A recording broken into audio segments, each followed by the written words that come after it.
አንድ ወንድም ወደ አባ ሰዋልወስ ሄደና በጣም ብዙ ክፉ ነገር እያደረገብኛልና ሊያጠፋኝ የሚፈልገኝ ጠላት አለብኝ።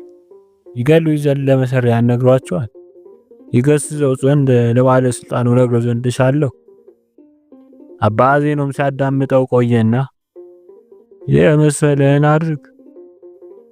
ያ ወንድምም ጸልይልኝ አለውና አብረው ሲጸልዩ በደላችን ይቅር በለን እኛም የበደሉን ይቅር እንደምንል ከሚለው ላይ ሲደርሱ አባ ሰዋልወስ በደላችን ይቅር አትበለን እኛም የበደሉን ይቅር እንደማንል። ያ ወንድምም አባ ተው እንጂ እንዲህማ አትበል። አባ ሰዋልወስም ይበቀልልን ዘንድ ወደ መኮንኑ የምትሄድ ከሆነ ሰዋልወስ ከዚህ ሌላ አይጸልይም። ያም ወንድም ይህን ሰምቶ ጥቅም አገኘ። ከእግሩ ስር ሰገደና የበደለውን ይቅር አለ። ሕይወቱን ስለሌላው አሳልፎ ከመስጠት የበለጠ ፍቅር የለም። ሌላው በአንተ ላይ ሲያጉረመርምና ሲነክፍ ብትሰማውና ከራስ ጋር በውስጥ ታግለህ እንደሱ አድርገህ ሳትመልስለት ዝም ብትለው ስትጎዳና ስትበደል መበቀል ሳትፈልግ በትዕግስት ብታሳልፈውና ብትቀበለው ያን ጊዜ ሕይወትህን ስለ ባልንጀራህ ስትል አሳልፈህ እየሰጠህ ነው። አንድ ሰው እግዚአብሔርን ጸሎቱ እንዲሰማ ከፈለገ ስለሌላ ስለምን ነገር ከመጸለዩ በፊት ስለራሱ እንኳን ከመጸለዩ በፊት ገና ጸሎቱ ሊጀምር ሲነሳና እጆቹ ወደ እግዚአብሔር ሲዘረጋ በሙሉ ልቡ ለጠላቶቹ መጸለይ ይገባዋል። እንዲህ ካደረገ እግዚአብሔር የሚለምነውን ማንኛው ነገር ሁሉ ይሰማዋል። ከሰው ጋር የማይጣላ ሰውን የማያሳዝንና የማይሳደብ ሰው እርሱ የመላእክትን ግብር ገንዘብ አድርጓል። የሚጣላና የሚቆጣ ነገር ግን ተጸጽቶ የሚመለስና ከወንድሙ ጋር የሚታረቅ ስላለፈውም ንስሐ የሚገባ የሚጋደሉ ሰዎች ግብር ነው። ሌሎችን የሚያሳዝንና በልቡ ቂም የሚይዝ ግን እርሱ የሰይጣን ወንድም ነው። እግዚአብሔርንም ኃጢአቴን ይቅር በለኝ ብሎ ሊለምነው አይችልም። ቢለምነውም ወንድሙን ይቅር ሳይል እርሱን ይቅር አይለው።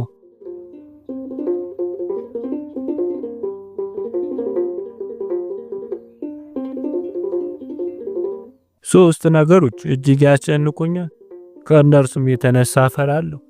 እነርሱም ነፍሴ ከስጋ የተለይታ ስትወጣ በአስፈሪው ፈራጅ ፊት ባቆመኝ ጊዜና በእኔ ላይ ፍርድ ቃል በተነገረብኝ ጊዜ ነው። በልቡ የፈሪሃ እግዚአብሔር ድምፅ የሌለው ሰው ሙት መሆኑን ይወቅ። ቅዱስ ባስልዮስ ሰይጣን ክርስቶስ በልብ ያለ መሆኑን አለመሆኑን ያውቃል አለ። ስትቆጣ ወይም ስትጮህ ወይም የማይረባ ከንቱ ነገር ስትናገር ጠላት ባንተ ዘንድ እግዚአብሔር እንደሌለ ያውቃል። ያን ጊዜ በውስጥህም በውጭህም በልብ ውስጥ ያለውን ሳይቀር ይገዛል። መዝጊያ እንደሌለው ቤት እንደ ክፉ ሌባ ይገባና ውስጡን ይበረብረዋል። አንድ ወንድም አንድን አረጋዊ ልቤ ደንድኖብኛል፣ እግዚአብሔር አልፈራውምና ምን ላድርግ ብሎ ጠየቀው። አረጋዊ ሲመልስም እንዲህ አለ፣ እግዚአብሔርን ከሚፈራ ደግ ሰው ጋር ኑር።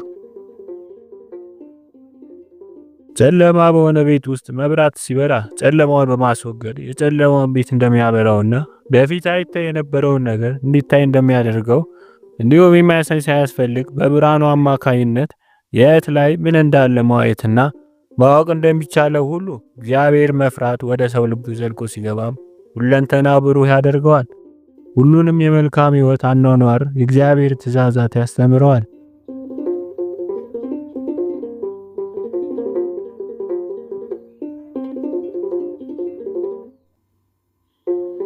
ከረዱ ጋር የሚኖር አንድ ፈላሲ ነበር። አረጋዊው አረፈና ረዱ እርሱን ከቀበረ በኋላ ከዛ ወጥቶ አንድን ገበሬ ሲያርስ አገኘውና ስለ ፍቅር ብለህ ተከተለኝ አለው። ሁለቱም ከአረጋዊ መቃብር ደረሱና እዚህ መቃብር ቆፍር አለውና ቆሞ ጸለየ። ከዛም ሰውነቱን በአረጋዊ መቃብር ላይ ዘረጋና አረፈ። ያ ገበሬም ቀበረውና የድንጋይ ውርወራ ያህል ሄደት አለ። ከዛም ከቅዱሳኑ ሥጋ ይባረክ ዘንድ አስቦ ተመለሰ። ሆኖም ግን መቃብራቸውን አላገኘው፣ ተሰውሮበታልና። በሁኔታው ተደነቀ፣ እግዚአብሔርን አመሰገነ።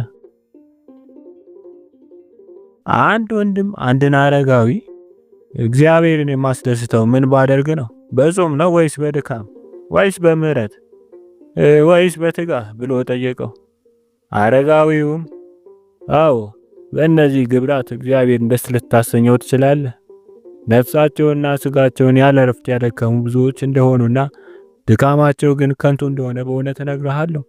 አፋችን መዓዛው እስኪለወጥ ድረስ አብዝተን ጾምን፣ የመጽሐፍትን ቃልም አጠናን። እግዚአብሔር የሚወደውን ፍቅርና ትህትናን ግን ገንዘብ አላደረግንም። በሌላኛው ወቅት ከወንድሞች አንዱ ወደ አረጋዊ መጣና አባ ደካማ ነኝና ጸልይልኝ። አረጋዊውም እንዲህ አለው፣ በሽተኛን ይቀባ ዘንድ በእጁ ቅባት የሚይዝና ሌላውን የሚቀባ ሰው እርሱ ደህና ሆኖ ይቀባል። እንዲሁም እኛን ለሌላው ስንጸልይ ለራሳችን መድኃኒት ፍስሐ ይሆንልናል። ስለዚህ ወንድሜ ሆይ አንዳችን ለሌላችን ልንጸልይና እርስ በርሳችን በጸሎት ልንተሳሰብ ይገባናል። ሐዋርያው ትኑ ዘንድ ለወንድሞቻችሁ ጸልዩ ብሎ እንዳዘዘን።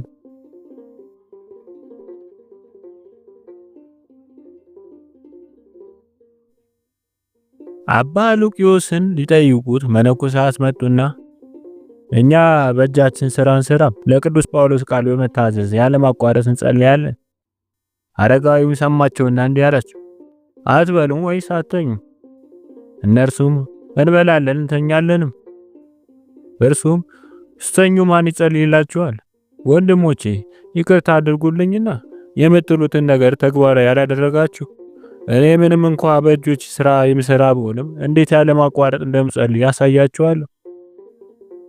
በእግዚአብሔር እርዳታ ጥቂት የሰሌን ቅጠል ሰበስብና ተቀምጬ አምላኬ ሆይ ይቅር በለኝ፣ እንደ ታላቅ ቸርነት መጠን መተላለፊን ሁሉ ደምስስልኝ እያልኩ በእጆቼ ሰሌኑን እታታለሁ። ይህ ጸሎት ነው አይደለም? እነርሱም ነው እንጂ ብለው መለሱለት። በመቀጠልም ቀኑ ሁሉ ስሰራና በልቤ ስጸልይ ከዋልኩ በኋላ 16 ሳንቲም ያህል አገኛለሁ። ከዚህ ውስጥ ሁለቱን ከበሬ ውጭ አስቀምጣቸዋለሁ። በቀሪዎቹ ሳንቲሞች ደግሞ የዕለት ምግቤን እገዛለሁ። እነዚያ ሳንቲሞች የሚወስዳቸውን ስበላና ስተኛ ለእኔ ይጸልይልኛል። እናም በእግዚአብሔር እርዳታ ያለማቋረጥ ጸልያለሁ።